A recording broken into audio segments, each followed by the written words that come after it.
Je suis Léo Henry, j'ai écrit Hildegarde. Hildegarde est un livre qui tourne autour de la figure de Hildegarde de Bingen, qui est donc une abbesse bénédictine du XIIe siècle. Et à partir de là, ça raconte tout. L'histoire de l'univers, de son commencement à son terme, plusieurs fois. Hildegarde est une des rares figures féminines du Moyen-Âge à être parvenue jusqu'à nous, enfin disons à continuer à être réactualisée. Et moi, elle m'intéresse particulièrement parce que elle connaît à peu près tous les 20 ans de nouvelles formes. Voilà. Donc là, la forme actuelle de Hildegarde, c'est la faiseuse de tisane, recette bio. Voilà. Elle a été en 2012 canonisée enfin par l'Église catholique, mais dans les années 80, par exemple, elle était connue parce qu'elle faisait de la musique.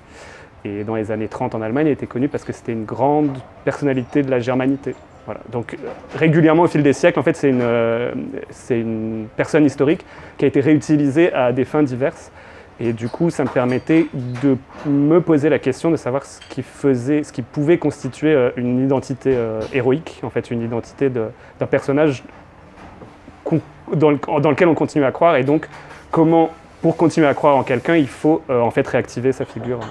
C'est un roman qui a été particulièrement long à écrire, plus que difficile, parce qu'il a fallu que je fasse énormément de documentation, et aussi parce qu'il y a assez peu de choses en fait dans ce livre que j'ai inventé, dans le sens où même les intrigues des histoires, je ne les ai pas inventées, donc ça a été beaucoup de la réécriture, et donc ça a été constitué un corpus de récits à re-raconter, et puis à remettre en forme les uns avec les autres. C'est mon chef-d'œuvre pour l'instant, quoi.